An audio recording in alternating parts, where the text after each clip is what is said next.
Hello students, myself Om Prakash Pandey from Path the Learning Hub। मैं आज आप लोगों के सामने क्लास 10th का बहुत ही इंपॉर्टेंट चैप्टर लेकर के आया हूं और ये 4th चैप्टर है arithmetic progression. Examination point of view से ये अलजेब्रा का बहुत ही इंपॉर्टेंट चैप्टर है अर्थमेटिक प्रोग्रेशन। तो इसमें सबसे पहले इसमें दो टर्म आ रहा है आपका, एक आ रहा है अर्थमेटिक और दूसरा टर्म आ रहा है प्रोग्रेशन। अर्थमेटिक का मतलब तो आप समझ ही रहे हैं, यानी जो अर्थमेटिक जैसे जो भी नंबर्स होते हैं, अर्थमेटिक का मतलब उन नंबर्स के बारे में हम लोग पढ़ा जाता है, उसको अर्थमेटिक बोलते हैं। और ये प्रोग्रेशन क्या है? प्रोग्रेशन जानने से पहले एक टर्म हमें मिलेगा सीक्वेंस। इसको पहले जान लेना है कि ये सीक्वेंस होता क्या है, और सीक्वेंस को मैं कुछ पहले एग्जांपल्स आपको बताता हूं।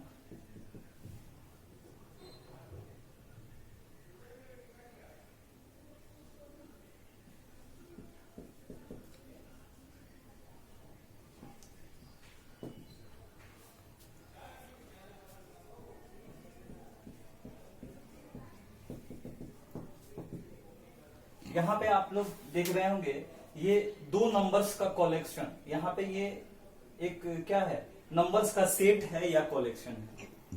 और कौन सा नंबर का कलेक्शन है, ये किस रूल को फॉलो कर रहा है। ऐसे थोड़े है कि मतलब 1 3 5 7 हम ऐसे अपने मन में जो आ रहा है लिखे जा रहे हैं, ऐसी बात नहीं है। ये यहाँ पे आपको दिख रहा होगा कि ये सब के सब क्या है, ऑड नेचुरल नंबर्स। ये सभी ऑड नेचुरल नंबर्स का क्या है, कलेक्शन है। यानी ये एक स्पेसिफिक रूल है। कौन सा रूल यहाँ पे काम कर रहा है कि ये ऑड नेचुरल नंबर्स का एक कलेक्शन है यहाँ पे। और ये नीचे क्या है आपका, इवन नेचुरल नंबर्स का कलेक्शन।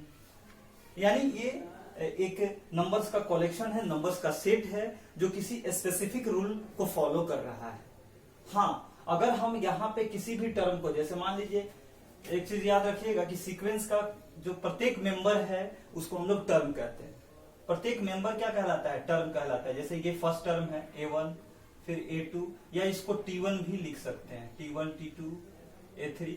यानी यहां से 4 5, मतलब इसके 5th टर्म तक आपको पता है। अगर इसका हम 10th टर्म निकालना चाहें तो निकाल सकते हैं कि नहीं। उसी को हम लोग बोलते हैं जनरल टर्म, nth टर्म या जनरल टर्म कहा जाता है।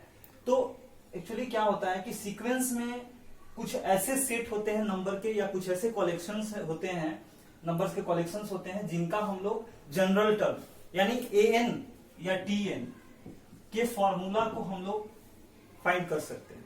एक फॉर्मूला क्रिएट कर सकते हैं ताकि इसमें कोई भी वैल्यू हम फाइंड कर सके। A10 A20 कोई भी टर्म इसका, उस फॉर्मूला का यूज करके हम फाइंड कर सकते हैं। फॉर्मूला कैसे बनेगा? एक्चुअली यहां पे 1 है फर्स्ट टर्म, आपका सेकेंड टर्म कितना है, 3 है। अगर हम फॉर्मूला क्रिएट करना चाहें तो 2 इंटू 1 माइनस 1, 2 1 जा 2, माइनस 1 किए 1 आया। दूसरी तरफ अगर हम यहाँ 1 रख रहे हैं, 2 रख रहे हैं, तो 2 2 जा 4 माइनस 1 कितना आएगा, 3 आएगा। A3 आपका कितना है, 5 है। तो इसके लिए क्या होगा, 2 इंटू 3 माइनस 1। यानी आप देख रहे हैं कि 2 ये फिक्स है, 2 फिक्स है, 1 फिक्स है, यहाँ 1 2 3 4। यानी यहां से अगर हम देखें तो एक फॉर्मूला हम क्रिएट कर सकते हैं। और क्या फॉर्मूला होगा यहाँ पे, 2n माइनस 1। ये किस चीज के लिए फॉर्मूला होगा, तो ये होगा सेट या कलेक्शन ऑफ नंबर्स। कौन सा कलेक्शन होगा ये, तो ये आपको पता है कि इवन नेचुरल नंबर्स का कलेक्शन अगर फाइंड करना है, उस कलेक्शन में कोई भी टर्म अगर आप फाइंड करना चाह रहे हैं, A10 A20 कोई भी टर्म, तो आप सीधे इस फॉर्मूला में n का वैल्यू पुट करेंगे और वो टर्म आप फाइंड कर लेंगे। जैसे आपको मान लीजिए कि 10th टर्म फाइंड करना है, तो क्या हो जाएगा, 2 इंटू 10 माइनस 1, यानी कितना हो जाएगा, 20 माइनस 1 आपका आ जाएगा 90। इस तरीके से इसके लिए हम फॉर्मूला क्रिएट कर सकते हैं। यहां भी फॉर्मूला क्रिएट कर सकते हैं। और ये कौन सा कलेक्शन है, तो ये है आपका, ये यहाँ कौन सा रूल काम कर रहा है, तो ये आपके इवन नेचुरल नंबर्स का ये कलेक्शन दिया हुआ है। यहां भी हम लोग जनरल टर्म के लिए यानी nth टर्म Tn या an के लिए फॉर्मूला क्रिएट कर सकते हैं। हाँ, बट कुछ ऐसे होते हैं सीक्वेंस, जैसे मान लीजिए 2 3 5 7 11 13 17।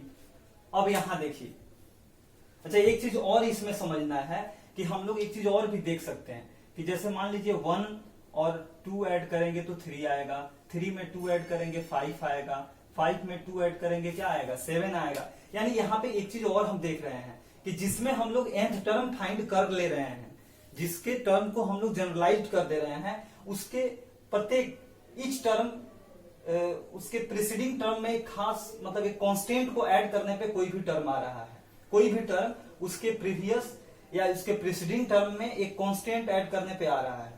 जैसे 3 में 2 ऐड किए 5 आया, 7 जो टर्म लाना है इसके लिए इसके प्रीसीडिंग टर्म में कांस्टेंट 2 ऐड कर रहे हैं, तो हर बार एक ही नंबर ऐड हो रहा है, हर बार एक कांस्टेंट ऐड हो रहा है।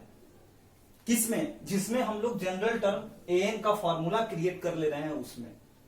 जैसे यहां भी an का फॉर्मूला हम क्रिएट करेंगे और यहां भी आप देख रहे हैं कि एक कांस्टेंट ऐड हो रहा है, हर बार एक कांस्टेंट ऐड हो रहा है।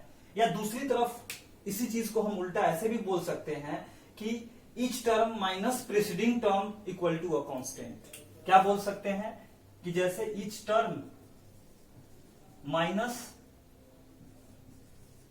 Preceding term equal to a constant. यानी यहां भी आप देख रहे हैं कि किसी भी टर्म से उसके पिछले वाले टर्म को घटाने पे हर बार कांस्टेंट आ रहा है। कह सकते हैं a2 माइनस a1 कांस्टेंट होगा, a3 माइनस a2 कांस्टेंट होगा, फिर a4 माइनस a3 कांस्टेंट, और वो सबका सब सेम कांस्टेंट होगा। तो यहां से ये चीज इसमें भी देख सकते हैं, इसमें भी देख सकते हैं। लेकिन यहां आप देख रहे हैं कि 2 3 5 7 ये भी एक सीक्वेंस है। देखिए ये दोनों भी सीक्वेंस है, ये भी एक सीक्वेंस है। हाँ, बट ये कैसा सीक्वेंस है आप देख रहे हैं, जैसे 2 में 1 ऐड किए, यहाँ पे 2 ऐड हो जा रहा है, फिर यहाँ 2, फिर यहाँ पे 4, यहाँ पे 2 ऐड हो रहा है। यानी यहाँ पे कोई इस टाइप का कोई रूल काम नहीं कर रहा है। यानी किसी भी टर्म में एक कांस्टेंट हर बार ऐड नहीं करने पे अगला टर्म आ रहा है, या फिर each term minus preceding term करने पे इक्वल कांस्टेंट नहीं आ रहा है। इसका मतलब है यहां पे आप इसके लिए जनरल टर्म का फॉर्मूला क्रिएट नहीं कर सकते। हाँ, ये एक स्पेसिफिक रूल को फॉलो कर रहा है। ये कौन सा नंबर है? तो ये कलेक्शन ऑफ प्राइम नंबर्स। ये जो आपका रूल है, यहाँ क्या रूल है कि ये कलेक्शन ऑफ प्राइम नंबर्स हम यहाँ लिख रहे हैं। तो ये भी एक सीक्वेंस है, बट इसके जनरल टर्म nth टर्म को फाइंड नहीं कर सकते हैं। तो ये है आपका कलेक्शन ऑफ प्राइम नंबर्स। ये भी एक स्पेसिफिक रूल को फॉलो कर रहा है, बट इसके हम लोग general term that is nth term या tn an बात एक ही हुआ के लिए हम कोई खास फॉर्मूला क्रिएट नहीं कर रहे हैं। जिस फॉर्मूला का हम यूज करके इसके किसी अगले टर्म को 10th या 20th कोई भी टर्म हम फाइंड कर सके, ऐसा फॉर्मूला हम इसके लिए इस सीक्वेंस के लिए क्रिएट नहीं कर सकते हैं। यानी ये भी एक सीक्वेंस है, ये तीनों सीक्वेंस है, बट इन दोनों के लिए हम लोग nth टर्म या जनरल टर्म को हम लोग फाइंड कर ले रहे हैं, उसके लिए एक फॉर्मूला क्रिएट कर ले रहे हैं। लेकिन यहाँ पे वैसी बात नहीं हो रही है। एक और सीक्वेंस आप देखिए, जैसे 1 फिर 1 2 फिर 1 2 3 1 2 3 4। देखिए ये भी एक सीक्वेंस है, बट इसके लिए भी फॉर्मूला क्रिएट नहीं हो पाएगा। जनरल टर्म या nth टर्म को हम लोग फाइंड नहीं कर सकेंगे। किसी भी एक टर्म को फाइंड करना है अगले किसी भी टर्म को, तो वहां तक हम फाइंड नहीं कर सकते हैं। हाँ, बट ये भी क्या है, ये भी एक सीक्वेंस है। तो यहां से हम लोग सीक्वेंस को डिफाइन कैसे करेंगे? यानी सीक्वेंस क्या है? कह सकते हैं sequence is the collection of numbers या a set of numbers arranged according to a specific rule. एक ऐसा कलेक्शन ऑफ नंबर्स या सेट ऑफ नंबर्स या लिस्ट ऑफ नंबर्स जो किसी स्पेसिफिक रूल को फॉलो कर रहा है। बिल्कुल आप कहिएगा ये यहां भी रूल फॉलो हो रहा है। क्या रूल है? ये कलेक्शन ऑफ प्राइम नंबर्स है। हाँ, बट आप सीधे सीक्वेंस को ऐसे ही डिफाइन कर सकते हैं कि जो स्पेसिफिक रूल को फॉलो करे वैसे लिस्ट या कलेक्शन ऑफ नंबर्स को हम लोग सीक्वेंस कहेंगे। हाँ, बट अब जिसमें nth टर्म को हम फाइंड कर ले जैसे यहां भी nth टर्म फाइंड हो जा रहा है, यहां भी nth टर्म फाइंड हो जा रहा है, तो जिसमें nth टर्म यानी जनरल टर्म के फॉर्मूला को हम फाइंड कर सकते हैं, फॉर्मूला क्रिएट कर सकते हैं, उसी को क्या कहा जाता है, उसी को प्रोग्रेशन कहा जाता है। अब सीक्वेंस से ही प्रोग्रेशन का डेफिनेशन निकल जाएगा, तो पहले हम थोड़ा सा सीक्वेंस को आपको डिफाइन करवा दें कि सीक्वेंस है क्या, या फिर आप लिख सकते हैं, नोट कर सकते हैं कि अ लिस्ट ऑफ नंबर्स या collection of numbers arranged according to a specific rule is called sequence. चलिए, हम लोगों ने देखा कि सीक्वेंस क्या है। सीक्वेंस को हमने डिफाइन किया कि set of numbers which is arranged according to a special rule या स्पेसिफिक रूल को जो फॉलो कर रहा है वो सीक्वेंस है। सीक्वेंस में ही आपने देखा कि कुछ ऐसे सीक्वेंस हैं जिसमें हम लोग जिसके जनरल टर्म यानी nth टर्म के लिए फॉर्मूला क्रिएट कर सकते हैं, उसके किसी भी टर्म को उस फॉर्मूला के द्वारा हम फाइंड कर सकते हैं। जबकि कुछ सीक्वेंस में आपने देखा कि वहां पे कोई स्पेशल मैथमेटिकल फॉर्मूला क्रिएट नहीं किया जा रहा है, मतलब वहां जनरल टर्म का फॉर्मूला यानी nth टर्म का फॉर्मूला क्रिएट नहीं किया जा रहा है, यानी वहां किसी अगर स्पेशल टर्म को अगर फाइंड करना है तो हम लोग फाइंड नहीं कर सकते हैं। तो उसमें हमने ये बताया कि जिसमें जनरल टर्म को फाइंड किया जा सकता, उसको हम लोग वैसे सीक्वेंस को हम लोग क्या कहेंगे, प्रोग्रेशन कहेंगे। यानी कह सकते हैं कि progression is also a sequence. Progression भी एक क्या है, सीक्वेंस है। हाँ, बट स्पेशल टाइप का सीक्वेंस है जिसमें जिसके जनरल टर्म यानी nth टर्म के लिए कोई खास फॉर्मूला क्रिएट किया जा रहा है, कुछ special formula mathematical formula create किया जा रहा है और उस फॉर्मूला के द्वारा हम उसके किसी भी टर्म को फाइंड कर ले रहे हैं, यानी वैसे सीक्वेंस को हम लोग प्रोग्रेशन कह देंगे। यानी आप यहां से एक चीज क्लियर है कि आप बोल सकते हैं कि ऑल प्रोग्रेशंस आर सीक्वेंस। जितने भी प्रोग्रेशन है वो सीक्वेंस है, but all sequences are not progression. क्योंकि आपने देखा था कि एग्जांपल में जैसे कि मैंने प्राइम नंबर्स का जो कलेक्शन लिया था वहां फॉर्मूला नहीं बन रहा था, यानी वो आपका सीक्वेंस तो है बट वो प्रोग्रेशन नहीं है। यानी all progressions are sequence but all sequences are not progression. ये क्लियर है। अब यहां से जैसे हमने सीक्वेंस को डिफाइन किया, उसी तरह प्रोग्रेशन को भी डिफाइन कर सकते हैं। कैसे डिफाइन कर सकते हैं, दो चीज आप देख रहे हैं, दो एंगल से हम लोग इसको डिफाइन कर सकते हैं। एक तो आप देख रहे हैं कि इसके जनरल टर्म को फाइंड कर सकते हैं, इसके nth टर्म को फाइंड कर सकते हैं, तो उसी के लिए यहां हमने एक एंगल से इसको डिफाइन किया है कि a progression is a special type of sequence. Progression क्या है, एक स्पेशल टाइप ऑफ सीक्वेंस है for which it is possible to obtain a formula for nth term. यानी जिसके लिए कह सकते हैं कि एक ऐसा सीक्वेंस जिसके लिए जिसके nth टर्म के लिए जनरल टर्म के लिए हम फॉर्मूला क्रिएट कर ले रहे हैं, वो आपका हो जाएगा प्रोग्रेशन। तो ये एक डेफिनेशन आप देखिए। दूसरे एंगल से हम ऐसे डिफाइन कर सकते हैं कि a sequence in which each term finding bye it's preceding term by the same rule. मतलब कह सकते हैं कि एक ऐसा सीक्वेंस जिसमें प्रत्येक टर्म को उसके प्रीसीडिंग टर्म से किसी खास रूल के द्वारा ऑब्टेन किया जा सकता है। हर टर्म को आप देखिए, जैसे फोर्थ टर्म के लिए ही देखिए, थर्ड टर्म में 2 ऐड कर रहे हैं, फिर थर्ड टर्म को फाइंड करने के लिए इसके पहले वाले टर्म यानी A2 में 2 ऐड कर रहे हैं, यानी हर बार एक कांस्टेंट ऐड हो रहा है। यानी एक ऐसा सीक्वेंस जिसके प्रत्येक टर्म को उसके प्रीसीडिंग टर्म से खास रूल के द्वारा कनेक्ट हो, प्रीसीडिंग टर्म से खास रूल के द्वारा कनेक्ट हो, खास रूल के द्वारा वो एक दूसरे से रिलेटेड हो, मतलब और वैसे सीक्वेंस को हम लोग क्या कहेंगे, प्रोग्रेशन कहेंगे। तो दो एंगल से आप डिफाइन इसको कर सकते हैं। ऐसे एक डेफिनेशन लिख दिया हूं और इसी के अकॉर्डिंग आप दूसरे एंगल से भी इसको डिफाइन कर सकते हैं कि a sequence in which each term is finding bye it's preceding term by the same rule. मतलब अपने प्रीसीडिंग टर्म से किसी खास रूल के द्वारा खास चीज ऐड करने से, या फिर कह सकते हैं कि जैसे एक और हम एग्जांपल यहाँ पे दिखा रहे हैं आपको, एक और एग्जांपल हम यहाँ पे आपको दिखा रहा हूं। जैसे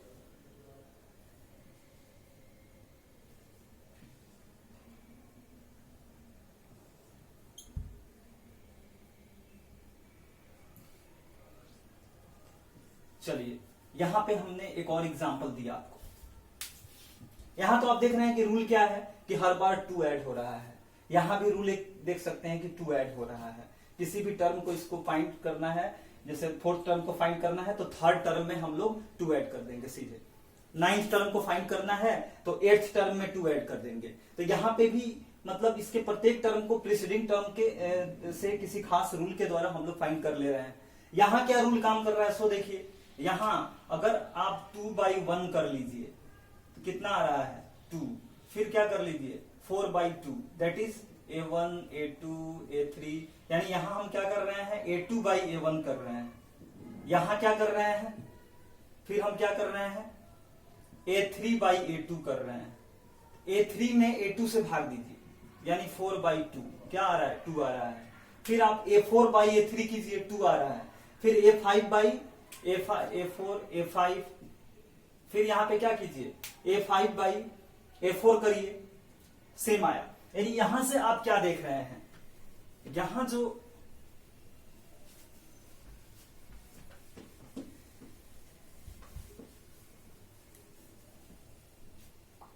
यहां पे क्या हो रहा है A5 फिर A6। अब यहां पे आप देखिए A5/A4 करिए 16/8, यानी क्या आया 2 आया।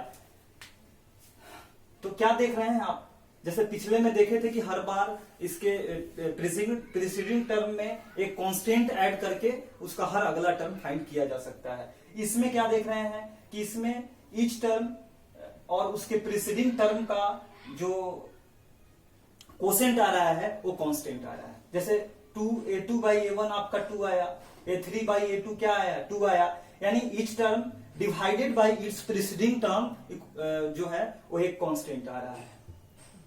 मतलब उसका जो कोसेंट है ईच टर्म और उसके प्रीसीडिंग टर्म का जो कोसेंट आ रहा है वो एक कांस्टेंट आ रहा है। यहां पे ये रूल काम कर रहा है। यहां भी प्रत्येक टर्म उसके प्रीसीडिंग टर्म से क्या है रिलेटेड है, एक खास रिलेशन के द्वारा कनेक्ट है। यानी इसको भी हम लोग क्या कहेंगे, ये भी क्या है आपका, ये भी एक प्रोग्रेशन है। दूसरा और एक एग्जांपल आप ले लीजिए,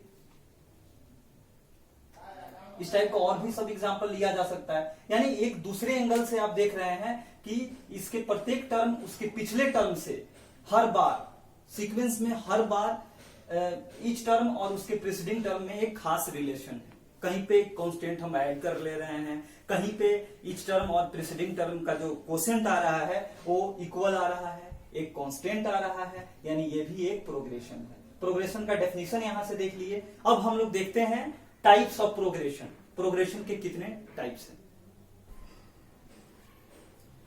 चलिए टाइप्स ऑफ प्रोग्रेशन में हम लोग फर्स्ट टाइप देखते हैं अर्थमेटिक प्रोग्रेशन, एपी, शॉर्टकट में एपी भी बोल सकते हैं। और हमारा जो चैप्टर है वो यही है, अर्थमेटिक प्रोग्रेशन ही पढ़ना है। यानी हमें प्रोग्रेशन का जो फर्स्ट टाइप है अर्थमेटिक प्रोग्रेशन, इस चैप्टर में हम लोग इसी के बारे में पढ़ेंगे। ऐसे में हम आप लोगों को जो टाइप्स होते हैं, मुख्य रूप से कितने टाइप्स होते हैं प्रोग्रेशन का, ये चीज हम क्लियर कर दे रहे हैं। बाकी को भी थोड़ा डिफाइन कर दे रहे हैं, बाकी टाइप्स को भी, और उसके एग्जांपल्स भी यहाँ पे आप लोग देखेंगे। ऐसे एग्जांपल आप देख चुके हैं। जो फर्स्ट एग्जांपल आप देखे थे सीक्वेंस में, जैसे 1 3 5 7 9, ये जो एग्जांपल देखे थे, इसमें आपको हमने क्या बताया था कि इसके nth टर्म को या इसके जनरल टर्म को हम जनरल टर्म के लिए एक फॉर्मूला क्रिएट किए थे। फॉर्मूला क्या था, फॉर्मूला भी आपको पता है, 2n-1 फॉर्मूला था। इसके लिए हम लोग nth टर्म या जनरल टर्म के लिए फॉर्मूला हम लोग क्रिएट कर सकते हैं, इसके किसी भी टर्म को फाइंड कर सकते हैं। तो आपको पता है कि ये एक सीक्वेंस है और इस सीक्वेंस को प्रोग्रेशन कहा जाता है। प्रोग्रेशन को भी हमने डिफाइन किया, और उस प्रोग्रेशन में भी फर्स्ट टाइप है अर्थमेटिक प्रोग्रेशन। तो ये जो प्रोग्रेशन है कैसा प्रोग्रेशन है, अर्थमेटिक प्रोग्रेशन है। इसमें क्या खास बात है कि इसके हम लोग nth टर्म को फाइंड कर सकते हैं। दूसरी तरफ इस यहाँ पे एक मेन जो फैक्टर ये भी देखना है, चूंकि nth टर्म तो किसी भी प्रोग्रेशन का आप फाइंड कर सकते हैं, ये एपी के लिए नहीं होगा, एपी के लिए खास नहीं है। ये बात जो है आपका प्रोग्रेशन के लिए है, कि किसी भी सीक्वेंस में अगर nth टर्म या जनरल टर्म को हम फाइंड कर रहे हैं तो वो प्रोग्रेशन है। जैसे कि आप एक दूसरा एग्जांपल भी देखे थे, एक देखे हैं यहाँ पे कि हर बार हम लोग एक कांस्टेंट ऐड कर रहे हैं, जैसे 2 ऐड करने पे आ रहा है। दो एंगल से आपको यहाँ पे हमने समझाया कि यहाँ पे दो बात देखने को मिल रहा है कि each term minus preceding term, each term minus preceding term, each term minus preceding term जो है वो कांस्टेंट है। कितना है? 2 है। घटा के देख लीजिए। Second term minus first term यानी 3 माइनस 1 करिएगा, क्या आएगा? 2 आएगा। फिर third term minus second term करिएगा, क्या आएगा? 2 आएगा। यानी इस यहाँ पे हम क्या देख रहे हैं इस प्रोग्रेशन में कि each term minus preceding term जो है वो एक कांस्टेंट है। दूसरी तरफ इसमें हम क्या देख रहे हैं कि किसी भी टर्म को फाइंड करने के लिए उसके प्रीसीडिंग टर्म में मतलब सेम कांस्टेंट हर बार ऐड हो रहा है, जैसे 2 ऐड हो रहा है। यानी इस तरह का जो प्रोग्रेशन है ना, उसी प्रोग्रेशन को हम लोग क्या कहते हैं? अर्थमेटिक प्रोग्रेशन कहते हैं। तो इसको हम लोग कैसे डिफाइन करेंगे? तो ये देख लीजिए, the progression in which every pair of consecutive term, consecutive मतलब लगातार होता है, मतलब लगातार 2 टर्म हर बार देखिए, या लगातार ये भी है। तो कह रहा है ना कि in which every pair of consecutive term, pair देखना है, जैसे 1 3 पे देखिए, फिर 3 5 पे देखिए, फिर 5 7 पे देखिए। मतलब वही बात यहां बताया जा रहा है कि in which every pair of consecutive term the second term is obtained by adding a fixed number to the first one. यानी हर बार इस पेयर में देखिएगा 1 3 में, तो यहां भी जो नेक्स्ट टर्म है उसके पहले वाले, मतलब जो सेकेंड टर्म है इस पेयर में, वो फर्स्ट वाले में एक कांस्टेंट ऐड कर रहे हैं, 2 ऐड कर रहे हैं। फिर इस पेयर में देखिए, तो इस पेयर में भी जो सेकेंड वाला है वो फर्स्ट वाले में एक कांस्टेंट 2 ऐड करने पे आ रहा है। इस पेयर में अगर आप देख रहे हैं तो यहां भी सेकेंड वाला फर्स्ट वाले में एक कांस्टेंट ऐड करने पे आ रहा है। यानी ये हर बार हर पेयर में आएगा। तो ऐसा जो सीक्वेंस है, ऐसा जो प्रोग्रेशन है, उसको हम लोग कहेंगे अर्थमेटिक प्रोग्रेशन। एक और तरीके से इसको आप डिफाइन कर सकते हैं। कैसे डिफाइन कर सकते हैं? तो इसमें आप कह सकते हैं कि द प्रोग्रेशन या the sequence in which every term minus its preceding term, each term minus preceding term equal to a constant, एक कांस्टेंट आ रहा है। यहां से एक और तरीका है डिफाइन करने का कि इसमें क्या है, each term minus preceding term equal to a constant. इसको हम लोग ये जिसमें होगा, मतलब द प्रोग्रेशन या the sequence in which each term minus its preceding term equal to a constant अगर आ रहा है, then that progression is called arithmetic progression. तो आप समझ सकते हैं कैसे कैसे इसको आप देखें। और ध्यान रहे, इसमें से each term minus preceding term equal to जो कांस्टेंट आ रहा है, इसी कांस्टेंट को हम लोग क्या कहते हैं? कॉमन डिफरेंस कहा जाता है। ऐसे इसको क्या कहते हैं? कॉमन डिफरेंस कहा जाता है। जो कांस्टेंट जैसे 2 है ना, ये क्या है? ये आपका कॉमन डिफरेंस कहलाता है। तो ऐसे हम लोग जनरली जब अर्थमेटिक प्रोग्रेशन टॉपिक लेंगे, वहां पे क्या क्या चीजें पढ़ना है उसको पूरा क्लियर करेंगे। फिलहाल हम लोग टाइप्स ऑफ प्रोग्रेशन का पहला टाइप देखे, एपी। इसका जो दूसरा टाइप है वो जियोमेट्रिक प्रोग्रेशन है। चलिए अगला जो सेकंड टाइप है इसका जियोमेट्रिक प्रोग्रेशन, जीपी जिसको बोलेंगे। पहला आप देखे थे अर्थमेटिक प्रोग्रेशन एपी, और दूसरा है आपका जियोमेट्रिक प्रोग्रेशन। फर्स्ट वाले में आप क्या देखे थे कि each term minus its preceding term जो था उस सीक्वेंस का एक कांस्टेंट आ रहा था, या उसके ईच टर्म में किसी कांस्टेंट को ऐड करने पे उसका अगला टर्म लाया जा रहा था। यानी हर बार जो प्रत्येक टर्म अपने पिछले वाले से इंटर रिलेटेड था। कैसे रिलेटेड था? तो एक खास कांस्टेंट ऐड करने पे आ रहा था। जबकि जो दूसरा टाइप है हमारा जियोमेट्रिक प्रोग्रेशन, जिसको जीपी कहेंगे शॉर्टकट में, इसमें क्या होता है? उसी में हमने जब आपको एक एग्जांपल, अगला एग्जांपल एक समझाया था कि 1 2 4 8 16 32 वाला एग्जांपल जो बताए थे, इसमें हमने क्या बताया था कि जैसे A2 बाई A1, A2 मतलब ये सेकेंड टर्म, फर्स्ट टर्म, ये है आपका third term, fourth term, fifth term, sixth term. तो इसमें A2 बाई A1 क्या आएगा? 2 आएगा। फिर A3 बाई A2 करिएगा तो 4/2 यानी कितना आएगा 2 आएगा। यानी आपने देखा था कि इस टर्म को अगर प्रीसीडिंग टर्म से हम डिवाइड कर रहे हैं तो क्वोशिएंट कितना आ रहा है 2 आ रहा है। फिर यहाँ पे क्वोशिएंट कितना आ रहा है 2 आ रहा है। यानी इस टाइप का जो सीक्वेंस है या प्रोग्रेशन है उसको हम लोग कहेंगे जियोमेट्रिक प्रोग्रेशन। यानी कह सकते हैं कि the progression in which the quotient of any two successive terms is a constant, नहीं, इट्स कॉल्ड जियोमेट्रिक प्रोग्रेशन। नहीं, या the quotient of any two successive terms of the sequence is a constant, then that sequence is called geometric progression. समझ रहे हैं definition? और यहां पे क्या होगा A2 बाई A1 कांस्टेंट होगा, A3 बाई A2 एक कांस्टेंट होगा। ये देखें, इसका जो थर्ड टाइप है वो है आपका हार्मोनिक प्रोग्रेशन। इसका जो थर्ड टाइप है हार्मोनिक प्रोग्रेशन।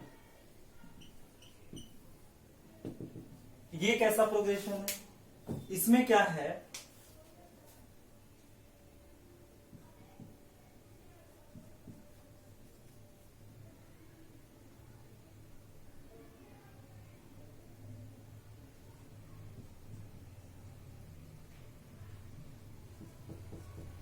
इसमें क्या है, कह सकते हैं कि the progression whose reciprocal forms an AP. एक ऐसा प्रोग्रेशन जिसका अगर हम रेसिप्रोकल करें, जिसके प्रत्येक टर्म का रेसिप्रोकल करें तो वो एपी बन जाए, मतलब अर्थमेटिक प्रोग्रेशन बन जाए, तो वैसे प्रोग्रेशन को हम लोग क्या कहेंगे, हार्मोनिक प्रोग्रेशन कहेंगे। तो जैसे इसमें आप क्या देख रहे हैं कि अगर इसका आप रेसिप्रोकल कीजिए तो 1 आएगा, 1/3 का रेसिप्रोकल कितना आएगा 3 आएगा, 5 आएगा, 7 आएगा। यानी आप देख रहे हैं ना कि यहाँ पे जो ये प्रोग्रेशन दिख रहा है कौन सा प्रोग्रेशन है, 1 + 2 3, 3 + 2 5, 5 + 2 7। एपी कैसे चेक करेंगे, यानी प्रत्येक टर्म पिछले टर्म में एक कांस्टेंट ऐड कर रहे हैं हर बार, या फिर second term minus first term कितना आएगा 2, फिर second term minus first term कितना आएगा 2। यानी इस टर्म में से प्रीसीडिंग टर्म को घटाने पे एक कांस्टेंट अगर आए तो समझिए कि वो प्रोग्रेशन क्या है, अर्थमेटिक प्रोग्रेशन है। या हर बार एक कांस्टेंट ऐड करने पे अगला फाइंड हो जाए तो आप समझ लीजिए कि वो एपी है। यानी हम देख रहे हैं क्या कि यहाँ पे एक कलेक्शन ऑफ नंबर्स है, या फिर कह सकते हैं कि एक सीक्वेंस है, या कह सकते हैं कि ये सीक्वेंस कौन सा सीक्वेंस है, ये प्रोग्रेशन है। यानी एक ऐसा प्रोग्रेशन जिसके प्रत्येक टर्म का जब हम रेसिप्रोकल करें तो वो क्या बन जाए, एपी बन जाए, तो उसको हम लोग कहेंगे हार्मोनिक प्रोग्रेशन। आप लिख सकते हैं कि the progression in which the reciprocal of each terms form an AP. क्या कह सकते हैं कि the progression in which the reciprocal of each terms form an AP. उसके प्रत्येक टर्म के रेसिप्रोकल जो है वो क्या बना दें, अगर एपी बन जा रहे हैं तो समझ लीजिए कि वो क्या है, हार्मोनिक प्रोग्रेशन। तो इस चीज को आप नोट कर लीजिए, डेफिनेशन नोट कर लीजिए आप बैक करके। और ये चीज, इसका ये एग्जांपल हो गया, ये एग्जांपल हो गया। ये जो प्रोग्रेशन दिख रहा है या सीक्वेंस दिख रहा है वो हार्मोनिक प्रोग्रेशन है। क्यों? क्योंकि इसके प्रत्येक टर्म का रेसिप्रोकल करने पे जो सीक्वेंस बन रहा है या जो प्रोग्रेशन बन रहा है वो किस चीज में है, एपी में है। एक समझना है। इसमें अगला एक टर्म समझना होगा आगे कि सीरीज क्या होता है। सीरीज क्या होता है, थोड़ा सा इसको बता दे रहे हैं। सीरीज क्या है कि किसी भी प्रोग्रेशन के प्रत्येक टर्म का जब अगर हम सम कर दें तो वो सीरीज बन जाएगा। जैसे कि अगर इसी में मान लीजिए जैसे एपी ले लीजिए आप, 1 + 3 + 5 + 7 +... यानी कह सकते हैं कि अगर किसी प्रोग्रेशन के प्रत्येक टर्म का हम सम कर लें तो ये क्या बन जाता है, यही सीरीज कहलाता है। तो चलिए यहां से हमने इस चैप्टर का जो भी इस चैप्टर में जैसे कि एपी में फर्स्ट टर्म हमने देखा कि सीक्वेंस क्या है, फिर किस तरह के सीक्वेंस को प्रोग्रेशन कहेंगे, टाइप्स ऑफ प्रोग्रेशन क्या होता है, एपी, जीपी और एचपी, तीनों आपने देखा। इस तरीके से इस चैप्टर का ये इंट्रोडक्शन है। और मेनली हम लोगों को ये आपको एचपी और जीपी जो पढ़ना है ये नेक्स्ट क्लासेस में मिलेगा, 11 12 में मिलेगा। हम लोगों को यहाँ एपी के बारे में पूरा पढ़ना है। तो आगे हम अगला जो वीडियो मेरा आएगा उसमें हम आपको एपी पूरे एपी टर्म को क्लियर करेंगे। एपी में कैसे हम लोग सम ऑफ एन टर्म्स कैसे फाइंड करते हैं, उसके जनरल टर्म जो होता है nth टर्म के लिए क्या फॉर्मूला होता है एपी में, और भी उससे रिलेटेड जो भी क्वेश्चंस होंगे हम उसमें आपको कराएंगे। फिलहाल आप इस पूरे टर्म्स को समझिए। अगर इसको समझने में कोई प्रॉब्लम आपको आ रही है तो आप बिल्कुल हमारे कमेंट बॉक्स में जाके लिखिए, हम उस चीज को बिल्कुल क्लियर ऐसा करेंगे कि आप समझ जाए। तो जहां भी जो भी प्रॉब्लम अगर आ रहा है समझने में आप जरूर कमेंट में लिखिए, और हमारे वीडियोस को आप लाइक कीजिए, शेयर कीजिए। हमारे चैनल को अगर सब्सक्राइब नहीं किए हैं तो सब्सक्राइब कीजिए, और भी जो बच्चे हैं उन तक हमारे चैनल के बारे में जानकारी पहुंचाइए, वो लोग भी हमारे चैनल को सब्सक्राइब कर सके, हमारे वीडियोस देख सके। और भी जैसे आप लोगों को कोई भी टॉपिक पे चाहिए, जैसे आप कहीं टॉपिक को पढ़े हैं या फिर उसमें कोई प्रॉब्लम्स आ रहा है तो बिल्कुल उस टॉपिक की आप डिमांड कर सकते हैं। आपके डिमांड को समझा जाएगा, आपके डिमांड के आधार पर वीडियोस बनाया जाएगा। किसी भी सब्जेक्ट में, क्लास 10th तक के किसी भी सब्जेक्ट में, 6 to 10 जनरली हमारे यहाँ मिलेगा, बट अभी 9 10th का ही दिया जा रहा है। तो आप किसी भी टॉपिक पर इन क्लासेस का वीडियो आप चाहिए तो बिल्कुल आप लिखिए, बने रहिए हमारे चैनल पे।